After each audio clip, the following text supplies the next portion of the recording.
Hello, everyone. Welcome back to 97.7 FM The City. My name's Lauren Martinez, and today we have a very special guest joining us tonight for an interview. So, will you please introduce yourself and state your profession?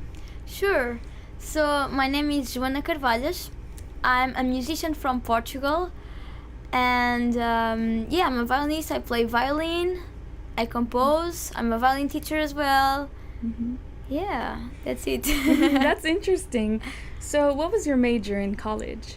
I study music performance, classical music, even though I took some other classes in improvisation and jazz, and yeah. That's great.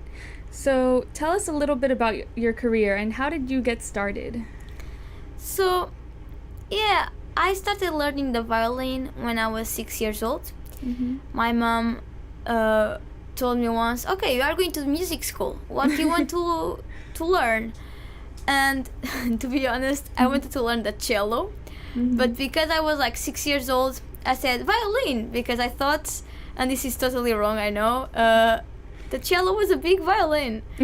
But then I realized, this is true actually, I realized I was going to study violin, and right now, nowadays I really love it. But back then, I started violin learning, and I remember my mom that time bought me some CDs because there was no internet, and of a violinist. She bought me some CDs of a violinist. Vanessa May was a dubstep violinist, and I started to. I would put the CDs back when I arrived home from school and improvise over the top. And even though I like to play my pieces, my classical music pieces, I really like to put the CDs and improvise. And probably I was sounding really terrible, but I was enjoying it. And since that, I was playing the violin as a hobby. Only when I was 15 years old was when I decided, no, I want to be a musician. And I went to high school more specialized in music. Then I did my bachelor, my master's, and then I started just a solo project for violin of music, original music for violin and loop station with improvisation and all this kind of improvisation and jazz background. I also have that I took some classes during my studies. And now I record for songs of other musicians. I play my own compositions. I started to sing as well, and I compose. I teach online and some students in Portugal, and I have a band on the UK. We play indie rock, the Stella Anderson project. We just launched our second album last week. Oh wow! So that's exciting.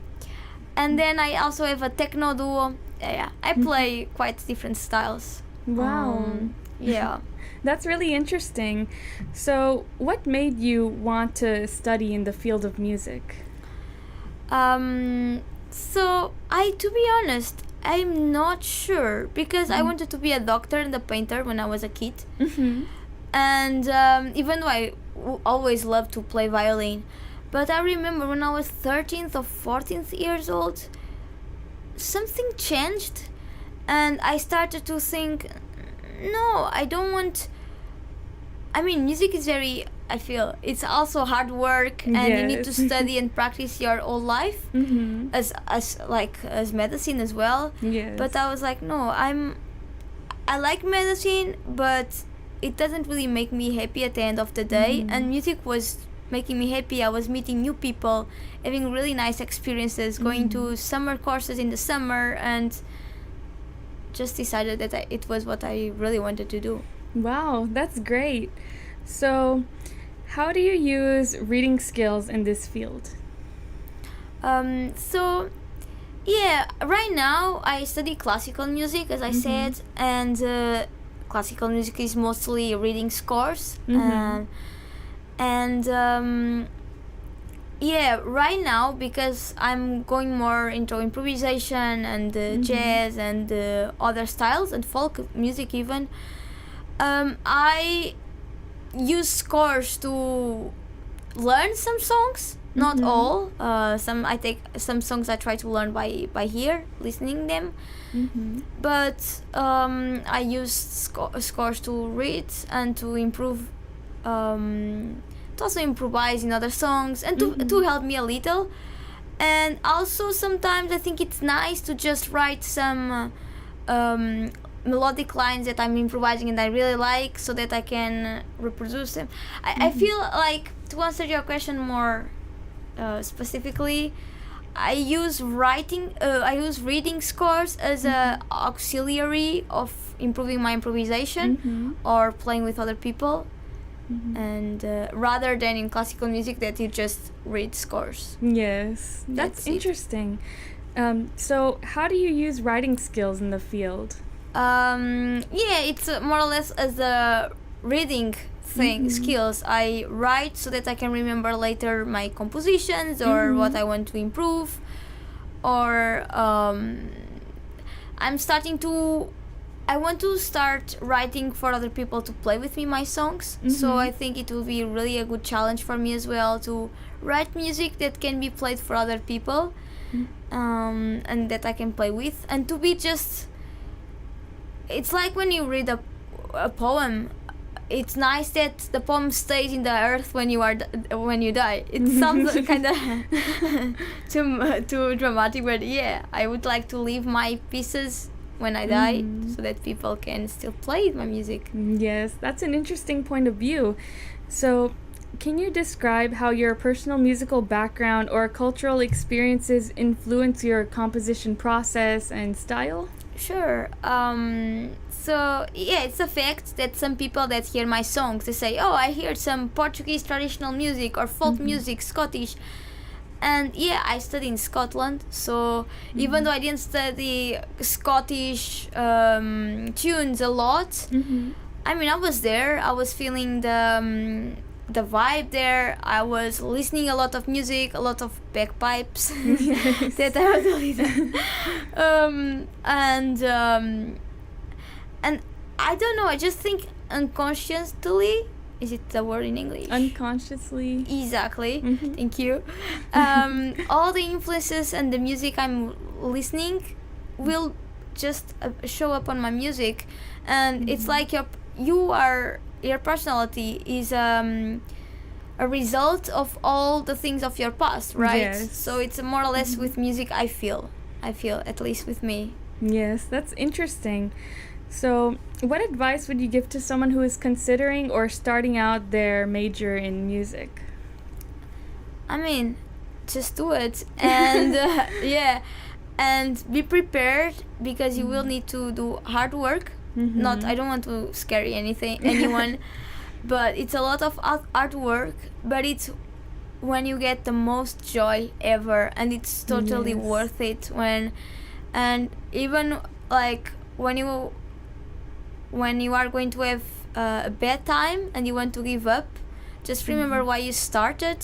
Just keep working, because the results will come, and again, you will be really happy and really feel like no other job or other thing can make you this happy and fulfilled. And that's what life is about, is having bad times, but also very, very good times. So just be prepared to work hard, do your best, trust the process,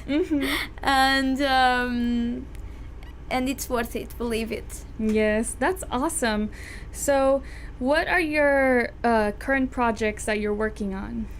Yeah, so one of my goals of this year, and I'm saying this to the radio so that I really need to do this, is to record an album of my original music that I'm being composing for violin and loop station, and some singing as well.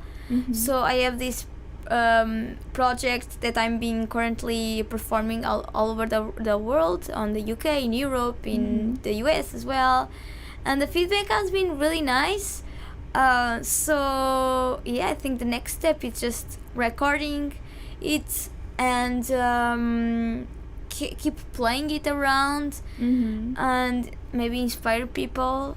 And also, do show that the violin is really nice to play classical music, but it's not only for classical music and can also play other styles.